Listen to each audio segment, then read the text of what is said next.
حضرت آدم سے لے کر جناب عیسیٰ تک آپ سارے انبیاء کو پڑھ لیں، وہ سارے یہی کہتے رہے کہ اللہ کے رسول آنے والے ہیں، اللہ کے رسول آنے والے ہیں، وہ آنے والے ہیں۔ بس فرق اتنا ہے، وہ کہا کرتے تھے آنے والے ہیں اور ہم کہہ رہے ہیں کہ آ گئے ہیں۔ بس ساری امتیں حضور کا ہی ذکر کرتی رہیں۔ وہ کہا کرتے تھے کہ علامہ اسماعیل حقی نے تفسیر روح البیان میں لکھا ہے، امام سیوطی نے الخصائص الکبریٰ میں لکھا ہے، جناب آدم کے انتقال کا وقت آیا تو اپنے بیٹے حضرت شیش کو بلایا اور بلا کر کے فرمانے لگے، شیش میں جا رہا ہوں بیٹے، لیکن یاد رکھنا ساری زندگی ایک کام نہ بھولنا۔ تو حضرت آدم کے صاحبزادے حضرت شیش عرض کرنے لگے، ابا جی وہ کون سا؟ کہنے لگے ہر وقت ہر روز اللہ کے آخری نبی پر درود و سلام پڑھتے رہنا۔ انہوں نے کہا کہ والد گرامی وہ کون ہے؟ تو حضرت آدم کہنے لگے، جب اللہ کریم نے میرے اندر روح پھونکی تھی تو میں نے جنت کے درختوں اور پتوں پر لکھا دیکھا تھا لا الہ الا اللہ محمد رسول اللہ صلی اللہ علیہ وسلم۔ ہر پیغمبر نے، ہر رسول نے، آپ دیکھیے نا حضرت ابراہیم نے کعبہ بنایا۔ اصل بات یہ ہے کہ ہم حضور کے امتی ہیں، ہم اس طرح قدر نہیں کر پاتے جس طرح وہ لوگ آرزویں کرتے تھے۔ حضرت ابراہیم نے کعبہ بنایا، اللہ کا گھر، اللہ کا گھر۔ یہاں جو آدمی اپنے سگے بیٹے کو بھی گھر بنا کے دیتا ہے، وہ بھی اپنی بہو کو کہتا ہے میں نے بنا کے دیا، حالانکہ اپنے بیٹے کو دیا ہے۔ وہ بھی پوتوں کو کبھی کبھی بلا کے کہتا ہے تمہارے باپ نے کیا کمایا، میں نے دیا ہے۔ لوگ عادی ہیں، لیکن میرے عزیز حضرت ابراہیم نے اللہ کا گھر بنایا، اور جب بنا رہے تھے تو انداز یہ تھا کہ حضرت اسماعیل پتھر اٹھا کے لاتے تھے اور جناب ابراہیم خانہ کعبہ کی دیواریں بلند فرماتے تھے۔ اس عالم میں جب بنا چکے تو عرض کرنے لگے یا اللہ کعبہ میں نے بنا دیا ہے، اسے آباد کرنے والا رسول بھی عطا فرما دے۔ ربنا وابعث فیہم رسولا، یا اللہ وہ رسول ہمیں عطا فرما جو بڑی شانوں والا ہے۔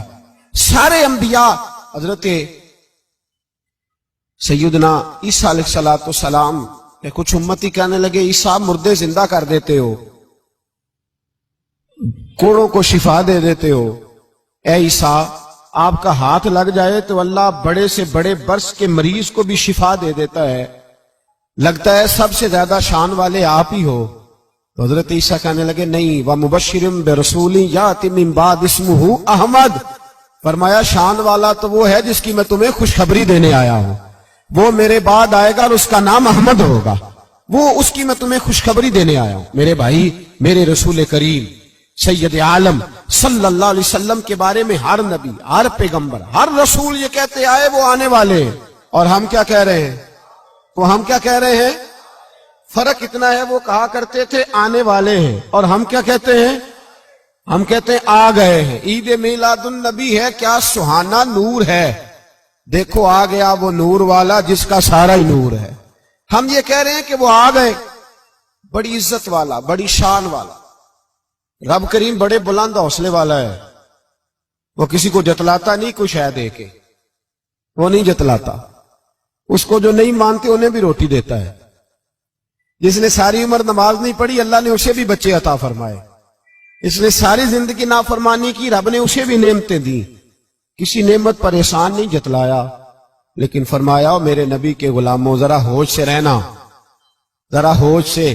ساری زندگی برادریوں پر ہی فخر کرتے رہے ہو، ساری زندگی بینک بیلنس اور جائیداد اور مال پر ہی تم نے فخر کیا ہے، فرمایا ایک فخر والی چیز میں تمہیں دے رہا ہوں، اور میں تمہیں بتا رہا ہوں لقد من اللہ علی المؤمنین اذ بعث فیہم رسولا۔ اور یار اس پہ کبھی غور تو کرو، اس پہ کبھی غور تو کرو، احسان جتلانا کو چھوٹی سی بات ہے، اور پھر مالک جس کے حوصلے پر کوئی کلام ہی نہیں کر سکتا، وہ مالک احسان جتلا کے تجھے کہتا ہے او مسلمان تو چھوٹا سمجھتا ہے، تو شاید ہلکا جانتا ہے، ہوش کر، اور اپنے اندر کے مصطفیٰ کریم کے اس غلام کو بیدار کر۔ رب فرماتا ہے میں نے تمہارے اوپر بڑا ہی احسان کیا ہے، میں نے بڑا ہی احسان کیا۔ یا اللہ کیا؟ فرمایا اس بعث فیہم رسولا، میں نے تمہیں اپنا شانوں والا رسول عطا کیا ہے۔ دیدہ دل کا دریچہ باز کرنا چاہیے، اور یا رسول اللہ جن کا تو آقا ہے ان کو ناز کرنا چاہیے۔ اب تھوڑا مسلمان ہونے پہ بھی فخر کرو، کبھی کوئی پوچھے تو اسے بتایا کرو ہم رسول اللہ کے غلام ہیں، یہ بھی ہماری برادری ہے اور یہ سب سے بڑی برادری. اس برادری کے اندر بھی لوگوں کو لائیں. آپ کو پتہ ہے میلاد انقلاب کا نام ہے. میلاد جب تک نہیں ہوا تھا تو بیٹیاں زندہ دفن ہوتی تھیں. آپ علماء سے یہ سن تو لیتے ہیں پر ذرا اس معاشرے کی بے حسی تو دیکھو. بیٹی جان ہوتی ہے باپ کی, بیٹی رونق ہوتی ہے گھر کی. ایک آدمی کے 11 بیٹے ہیں تو مجھے ایک دفعہ کہنے لگا دعا کریں اللہ مجھے بیٹی بھی دے. تو میں نے کہا 11 بیٹے ہیں, کہنے میری تو منجی نو رونا بھی کسے نہیں, بیٹے تو نہیں یہ کام کرتے. دعا کریں اللہ بیٹی دے, میری چارپائی کے پاس تو کوئی بیٹھے. او بھائی بیٹی جو اتنے وقار والی ہوئی تو آپ پڑھیے نا, حضرت داہیہ کلبی کہتے ہیں میں موجود تھا جب وہ شخص آیا تھا. لوگ 12 ربیع الاول کے اس معاملے کو معمولی واقعہ سمجھنے لگے. نہ بھائی ہم تمہیں پیغام دے رہے ہیں یہ معمولی واقعہ نہیں. حضرت داہیہ کلبی کہتے ہیں اس شخص نے آ کے عرض کی یا رسول اللہ صلی اللہ علیہ وسلم میں نے 100 بچی زندہ دفن کی ہے, زندہ دفن. اور کہتے ہیں میری اپنی بیٹی, میں سفر پہ تھا تجارت پہ, تو میرے پیچھے سے میرے گھر میں بیٹی ہو گئی. میری بیوی نے اپنے میکے جا کے چھپا دی. تو میں واپس آیا تو اس نے کہا بچہ ہوا تھا فوت ہو گیا, میں نے دفن کر دیا. جب بچی 4-5 سال کی ہوئی تو مجھے پتا چلا میری بیٹی ہے. کہتے میں اسے لایا اور میں نے اسے کہا میں تیرا باپ ہوں, تجھے تحفہ لے کے دوں گا, کھانا کھلاؤں گا. کہتے ہیں وہ میرے بالوں سے کبھی لپٹتی, کبھی میرے سینے پہ ہاتھ رکھتی, کبھی میرا ماتھا چومتی. پر میں اسے لے گیا اور لے جا کر میں نے گڑھا کھودا اور اس گڑھے میں اس بچی کو جب رکھا, اس نے باہر آنا چاہا تو میں نے اس کے سر پہ ضرب لگائی. جب چوٹ لگائی تو وہ دوبارہ گڑھے میں گری. میرا ویسے وجدان کہتا ہے کہ جب سے میلاد ہو گیا ہے آج کسی باپ کی بیٹی اگر چارپائی سے گر جائے تو شاید وہ ساری رات سو نہ سکے کہ بچی گر گئی ہے میری. کہتے ہیں میں نے چوٹ لگائی سر پہ, خون بہا تو وہ گری, میں نے مٹی ڈالی, وہ ابا جی کہتی رہی. کہتے ہیں جب اس کا وجود چھپ گیا اور اس کے چہرے پر مٹی پڑنے لگی تو اس نے ایک لفظ کہا, وہ لفظ مجھے آپ کے پاس لایا ہے. وہ بیٹی کہنے لگی اے اللہ بتا تیرا رحمت للعالمین نبی کب آئے گا. یا اللہ بڑی بیٹیاں دفن ہو گئیں, بڑی مائیں منڈیوں میں بک گئیں, غریب بڑے لٹ گئے, پریشانیاں بڑی بڑھ گئیں. اللہ بتا نا تو اسے کب بھیجے گا. اب کتنی دیر ہے, اندھیرا بڑا گہرا ہو گیا, اب نہیں جیا جاتا, اب نہیں سہا جاتا, اللہ تو کب بھیجے گا. حضرت داہیہ کلبی کہتے ہیں وہ بتا رہا تھا اور نبی کریم بار بار اپنی چادر کا پلو اٹھاتے تھے اور اپنے آنسو پوچھتے تھے. بار بار چادر کا پلو اٹھاتے تھے اور آنسو پوچھتے تھے, بار بار اٹھاتے تھے آنسو پوچھتے تھے.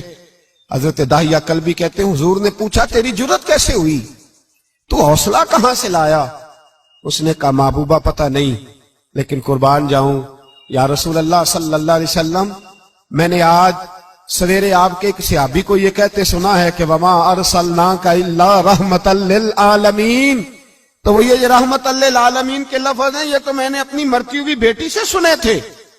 تو آج جب میں نے اس کی زبان سے سنے تو میں نے کہا تو انہیں جانتا ہے. کہا جانتا ہوں. کہا مجھے بھی لے چل. تو حضور میں آپ کے دروازے آیا ہوں, رب معاف کر دے گا. تو میرے حبیب نے فرمایا چل پڑھ کلمہ, جو میرا کلمہ پڑھ لے اللہ اس کے سارے گناہ معاف کر دیا کرتا ہے. بھائی غلاموں کے ساتھ ظلم ہوتا. حضرت بلال حبشی, حضرت بلال کے بارے میں بڑے واقعات ملتے ہیں. ایک واقعہ بڑا منفرد لکھا ہے کتابوں میں. حضرت بلال سے لوگوں نے کہا آپ نبی پاک سے متاثر کیسے ہوئے. تو جناب بلال کہنے لگے میں زیادہ لوگوں کو مکے کے لوگوں کو جانتا ہی نہیں تھا, چونکہ میری ڈیوٹی تھی گھر میں کام کرنے کی اور مجھے سخت سزا ملتی تھی امیہ بن خلف کی طرف سے. بلکہ تحقیق یہ ہے کہ یہ عبداللہ بن جدان کے غلام تھے. امیہ بن خلف نے تو جب انہوں نے کلمہ پڑھا تو پھر خریدا. عبداللہ بن جدان کہنے لگا میں فارغ نہیں, آپ لے لیں, آپ اس کو سزائیں دیں. تو کہتے میں ان کے گھر میں ہوتا تھا تو میں تو زیادہ لوگوں کو جانتا ہی نہیں تھا, کبھی مجھے موقع ہی نہیں ملا تھا باہر نکلنے کا. ہماری غلاموں کی کوئی زندگی نہیں ہوتی تھی. آج تو ہر آدمی کہتا ہے نا میں کچھ چودھری سے لے کے کھاتا ہوں. یہ جو تیرے اندر حوصلہ ہے نا یہ میرے رسول نے تجھے عطا فرمایا ہے, یہ میرے نبی نے تجھے دیا ہے, ورنہ تو غلام بکا کرتے. یہ حوصلہ تجھے رسالت مآب نے دیا.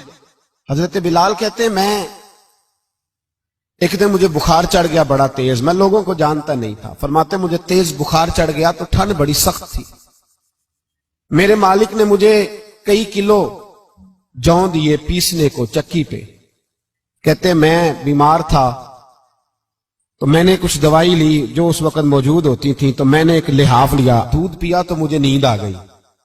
جب میں سویا تو میرا مالک آ گیا. اس نے آ کر کے مجھے سوئے ہوئے دیکھا تو کھینچ کر کمبل اتارا، رضائی اتاری، لحاف اتارا. کہنے لگا اب تیری سزا یہ ہے کہ تو کھلے میدان میں بیٹھے گا، وہاں چکی پیسے گا، اور دوسری سزا یہ ہے کہ تجھے قمیض پہننے کی بھی اجازت نہیں. حضرت بلال کہتے ہیں تیز بخار، ٹھنڈ کا عالم، اور جب میں چکی پیس رہا تھا تو رو رہا تھا، اور میں پوچھ رہا تھا خدایا ہمارے نصیب، اللہ ہمارے مقدر ہے جرم ضعیفی کی سزا مرگ مفاجات. سیدنا بلال حبشی رضی اللہ تعالیٰ عنہ فرماتے ہیں میرے دروازے کے قریب سے رسول پاک گزرے اور مجھے ہائے ہائے کرتے دیکھا تو دستک دی. میں نے کہا کون ہے؟ دروازہ کھلے آ جاؤ. محبوب اندر آئے تو پوچھنے لگے کیوں رو رہے ہو؟ میں نے کہا جاؤ اپنا کام کرو. یہاں دکھ سارے پوچھتے ہیں، مداوع کوئی نہیں کرتا. یہاں تقریریں سارے کرتے ہیں، حقوق غریباں پر بات سارے کرتے ہیں، مداوع کوئی نہیں کرتا. جاؤ اپنا کام کرو. کہتے ہیں میں نے سخت جملے کہے معاذ اللہ. حضور چلے گئے، اور جب حضور جا رہے تھے تو میں کہہ رہا تھا بس جا رہے ہو نا، میں نے پہلے ہی کہا تھا جاؤ. کہتے ہیں قربان جاؤں، تھوڑی دیر گزری تو اللہ کے رسول کے ہاتھ میں گرم دودھ کا پیالہ تھا، کھجوریں تھی. حضور تشریف لائے اور کریم رسول نے مجھے کھجوریں دی، دودھ پلایا اور کہا چل جا کمبل میں بیٹھ جا. تو میں نے کہا چکی کون پیسے گا؟ وہ تو بڑا مارے گا. کہتے ہیں لوگو اس نبی کا میلاد اور معراج بھول نہ جانا، اس رسول پاک کی محبتوں میں کمی نہ آنے دینا، اس محبوب کا نعرہ ساری دنیا میں لگا دینا. فرماتے ہیں میرے حبیب کے میں قربان جاؤں، مصطفیٰ کریم نے فرمایا تو بیٹھ رضائی میں اور آج تیرے حصے کی چکی میں پیسوں گا. کہتے ہیں ساری رات حضور چکی پیستے رہے، ساری رات. سویرے میں اٹھا اور میرے حبیب پاک نے مجھے وہ سارا کچھ دیا اور خود چلے گئے. اگلی رات پھر آئی تو حضور پھر آ گئے، مجھے پھر رضائی میں لٹایا، دودھ پلایا اور ساری رات چکی پیسی. کہتے ہیں بس تیسرے دن حضور چکی پیس کے جانے لگے تو میں نے قدم تھام لیے. میں نے کہا بیبا دنیا ساری جھوٹ بولتی ہے، زمانہ سارا غلط کہتا ہے، جو غلاموں کے حصے کا کام کرے وہ اللہ کا سچا رسول ہوا کرتا ہے.